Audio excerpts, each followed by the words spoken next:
ఈ రోజున పరిస్థితి, విశ్వాసుల పరిస్థితి చూస్తే ఏం పోదాంలే, ఏం వెళ్దాంలే, ఏం చేద్దాంలే, వెళ్ళొచ్చులే,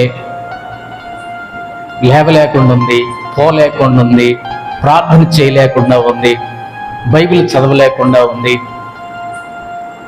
ఒక పక్క టైం అవుతున్నా కానీ విశ్వాసి రోజున ఎలా ఉంటాడంటే ఏదో ఆలోచనలో ఉంటాడు,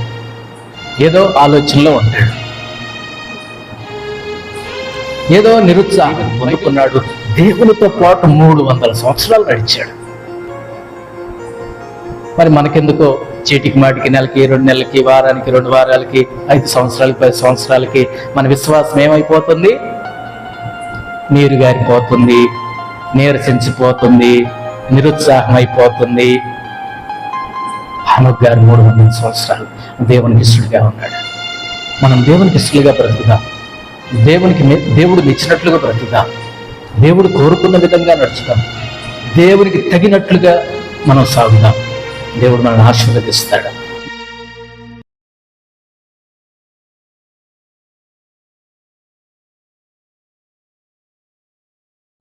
హెబ్రీయులకు రాసిన పత్రిక 11వ అధ్యాయం 5వ వచనం. ఆ వచనంలో ఈ విధంగా రాయబడి ఉంది: విశ్వాసమును బట్టి హనోకు మరణము చూడకుండునట్లు కొనుపోబడెను. అతడు కొనుపోబడక మునుపు దేవునికి ఇష్టడై ఉండెనని సాక్ష్యము పొందెను. కాగా దేవుడు అతని కొనిపోయెను గనుక అతడు కనబడలేదు. హనోకు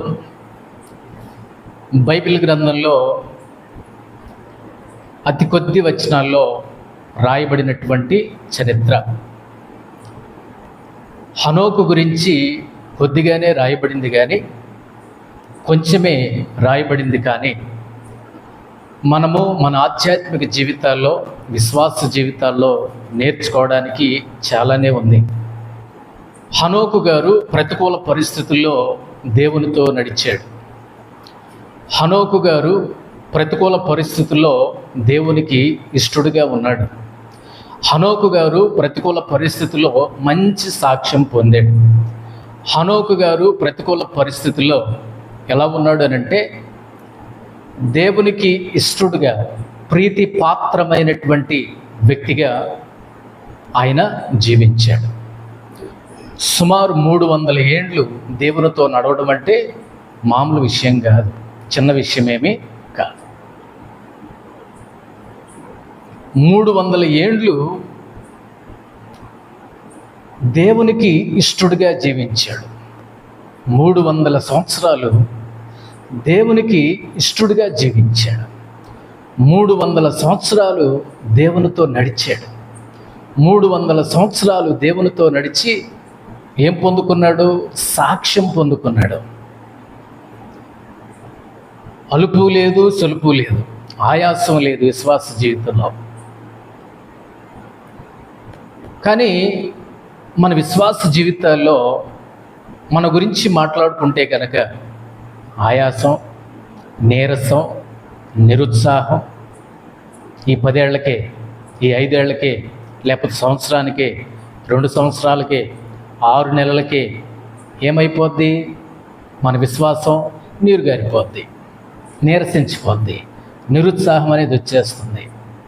కానీ హనోకు గారి విషయంలో మనం నేర్చుకునేటటువంటి విలువైనటువంటి విషయాలు ఏమిటంటే, హనోకన్నా మీకు ఎక్కడ ఆయాసం రాలేదన్నా, మీకు ఎక్కడ ఎప్పుడు నిరుత్సాహం లేదా అన్నా, దేవునితో ఎంత బాగా నడిచారు మీరు. 300 ఏండ్లు. ఈ రోజున పరిస్థితి, విశ్వాసుల పరిస్థితి చూస్తే ఏం పోదాంలే, ఏం వెళ్దాంలే, ఏం చేద్దాంలే, వెళ్ళొచ్చులే, లేవలేకుండా ఉంది, పోలేకుండా ఉంది, ప్రార్థన చేయలేకుండా ఉంది, బైబిల్ చదవలేకుండా ఉంది. ఒక పక్క టైం అవుతున్నా కానీ విశ్వాసి రోజున ఎలా ఉంటాడంటే ఏదో ఆలోచనలో ఉంటాడు.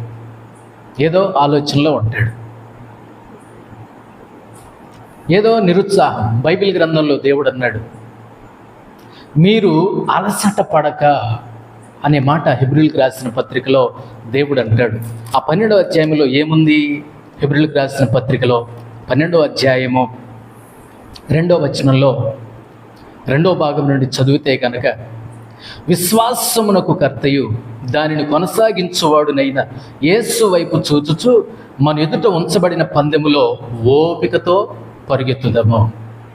ఆయన తన ఎదుట ఉంచబడిన ఆనందము కొరకై అవమానమును నిర్లక్ష్యపెట్టి సిలువను సహించి దేవుని సింహాసనం యొక్క కుడి పార్శ్వమున ఆసీనుడై ఉన్నాడు. మీరు అలసట పడకయు మీ ప్రాణములు విసుకకయు ఉండునట్లు పాపాత్ములు తనకు వ్యతిరేకముగా చేసిన తిరస్కారమంతయు ఓర్చుకొనిన ఆయనను తలంచుకొనుడి. ఓపికతో పరిగెత్తాలి, అలసట పడకూడదు, విసుకకూడదు, ఓర్చుకోవాలి. అంటే ఆయనను తలంచుకోవాలి. ఇవన్నీ గుర్తు చేసుకున్నప్పుడు, ఇవన్నీ జ్ఞాపకం చేసుకున్నప్పుడు మనకు నిరుత్సాహం అనేది, నీరసం అనేది రాదు. మనకు నిరుత్సాహం రాకుండా ఉండాలి అంటే, ఆయాసం రాకుండా ఉండాలి అని అంటే, ప్రోత్సాహంగా మనం ఉండాలంటే మన విశ్వాసం బలంగా ఉండాలి. విశ్వాసం బలంగా ఉన్నప్పుడు మనం బలహీనులము కాము. మన విశ్వాసం గట్టిదైనప్పుడు, విశ్వాసం బలమైనదైనప్పుడు, మన విశ్వాసం మంచిదైనప్పుడు మనకు నిరుత్సాహం అనేది, నీరసం అనేది రాదు. చాలామంది వారి యొక్క విశ్వాస జీవితంలో పరుగెత్తలేక ఆగిపోయిన వాళ్ళు చాలామంది ఉన్నారు. విశ్వాస జీవితంలో పరుగెత్తలేక, నడవలేక, ప్రయాణం చేయలేక ఆగిపోయిన వాళ్ళు ఉన్నారు, తూలిపోయిన వాళ్ళు ఉన్నారు, కూలిపోయిన వాళ్ళు ఉన్నారు, అలసిపోయిన వాళ్ళు ఉన్నారు, లోకంలో కలిసిపోయిన వాళ్ళు కూడా ఉన్నారు.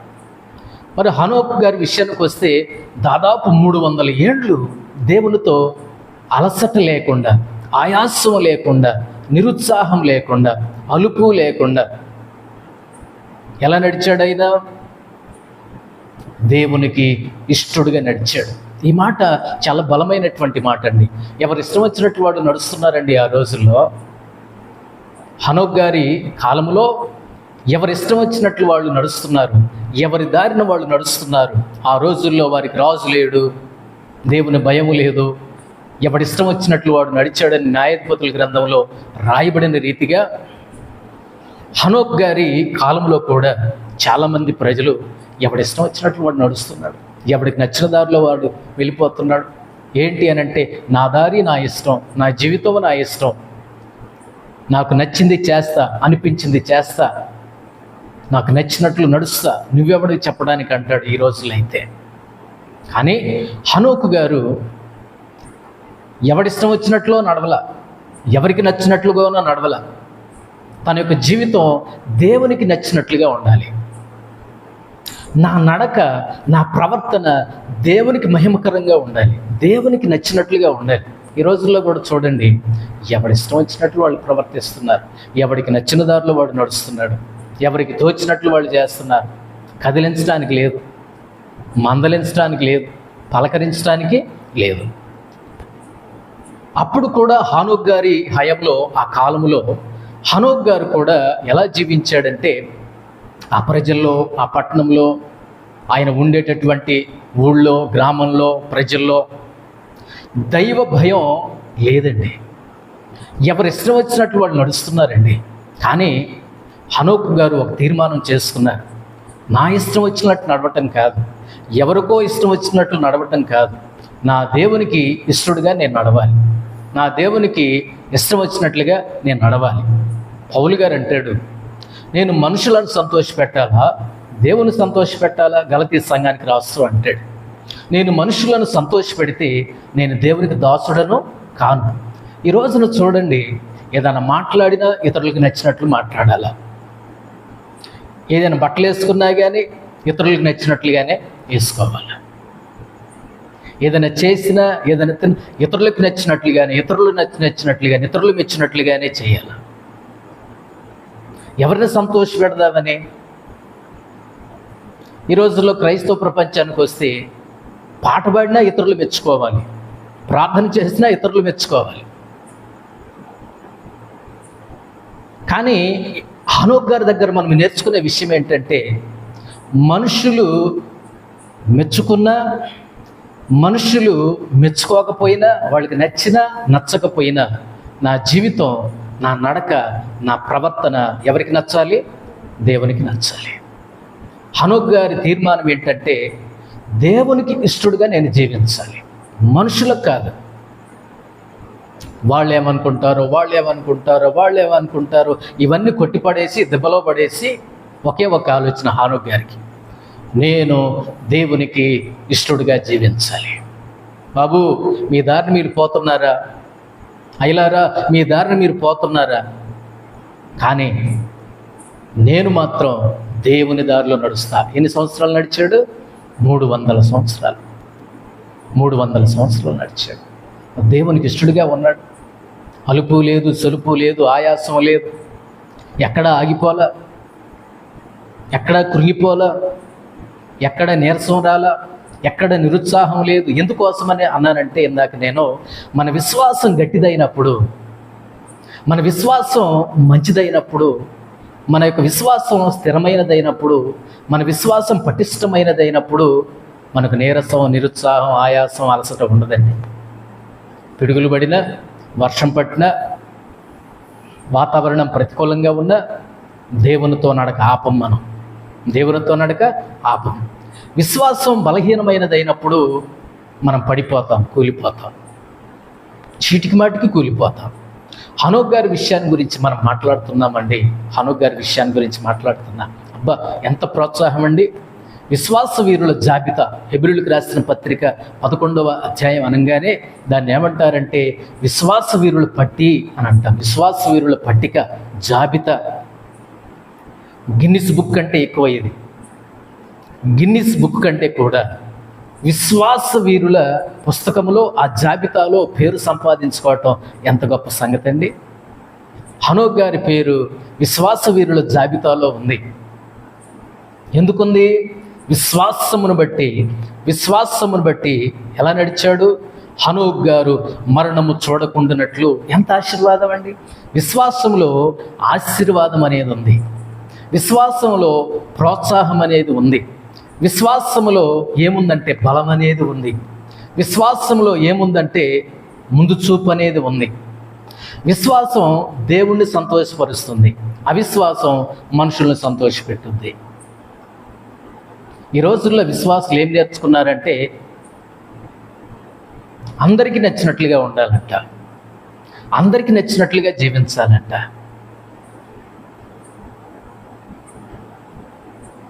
యేసు ప్రభువారు ఈ భూమి మీద జీవించినప్పుడు అందరూ ఆయనను ప్రేమించలా, అందరూ ఆయనను ద్వేషించలా. అలాగని తండ్రిని సంతోషపెట్టడం ఆయన మరువలేదు, మానలేదు. నా తండ్రి పనుల మీద నేను ఉండాలి, నా తండ్రి చిత్తం నేను చెయ్యాలి, నా తండ్రిని సంతోషపెట్టాలనేటటువంటి ధ్యేయంతో మన ప్రభువైనటువంటి యేసుక్రీస్తు వారు తన తండ్రిని సంతోషపెట్టాడు. మరణములో కూడా దేవుని సంతోషపెట్టాడు, తండ్రిని సంతోషపెట్టాడు. మరణములో కూడా యేసు ప్రభువారు దేవుణ్ణే సంతోషపెట్టాడు. తన సంతోషాలను పక్కన పెట్టాడు, తన ఇష్టాలను పక్కన పెట్టాడు. అయ్యా, నీ చిత్తమే సిద్ధించునుగాక అని అన్నాడు. హనోక్ గారు కూడా ఎవరిని సంతోషపెడుతున్నాడు? పరలోకపు తండ్రిని ఆయన ఏం చేస్తున్నాడు అంటే సంతోషపెడుతున్నాడు. ప్రియమైన దేవుని సంగమా, మన యొక్క విశ్వాస జీవితాల్లో కూడా ఈ భూమి మీద మనుషుల్ని సంతోషపెట్టాలని దేవుణ్ణి దుఃఖపెడుతున్నాం మనం. పరిశుద్ధాత్మను మీరేం చేయొద్దనుంది? దుఃఖపరచొద్దు, దేవునికి కోపం పుట్టించొద్దు. ఇశ్రాయేలీలో చాలామంది దేవునికి అయిష్టులుగా జీవించి అరణ్యములో రాలిపోయారు. కాబట్టి దేవుని సంగమ, ఈ రాత్రి వేళకాల సమయంలో హనోక్ గారి గురించి మనం మాట్లాడుకుంటున్నాం. పరిస్థితులన్నీ ప్రతికూలంగా ఉన్నాయండి. ప్రజలందరూ ఒక దారిలో వెళ్ళిపోతున్నారండి, కట్టగట్టుకొని, కూడబలుకొని. వాళ్ళు నడుస్తున్నప్పుడు నరకానికే డైరెక్ట్గా వెళ్ళిపోతున్నట్లుగానే ఉంది వాళ్ళు నడుస్తున్నప్పుడు. కానీ హనోక్ గారు ఒక్కడే దేవుని కోసం నడిచాడు, దేవునితో నడిచాడు, దేవుని సంతోషపెట్టాడు, మంచి సాక్ష్యం పొందుకున్నాడు. ఆశీర్వాదం పొందాడు, దీవెన పొందాడు, దేవునితో నడిచాడు, దేవుని యొద్దకు కొనిపోబడ్డాడు. దేవుడు అతన్ని ఏం చేశాడంట? కొనిపోయెను అని చెప్పబడింది. దేవుడు తీసుకెళ్ళిపోయాడంట తన దగ్గరికి. అందుకే దేవుని బిడ్డలారా, దేవుని యొక్క సంగమా, మనము దేవుని సంతోషపెట్టేవారిగా మనం ఉండాలి. అనంటే మన విశ్వాసం బలమైనదై ఉండాలి. దేవునికి ఇష్టలముగా మనము జీవించాలి అంటే మన విశ్వాసం బలమైనదై ఉండాలి. మనము దేవునితో నడవాలి హనోకు వలె అంటే మన విశ్వాసం బలమైనదై ఉండాలి. వాళ్ళను సంతోషపెట్టాలి, వీళ్ళను సంతోషపెట్టాలి, వాళ్ళకి నచ్చినట్లుగా ఉండాలి, వాళ్ళకి నచ్చినట్లుగా చేయాలి అనేది ఏమి ఉండదు.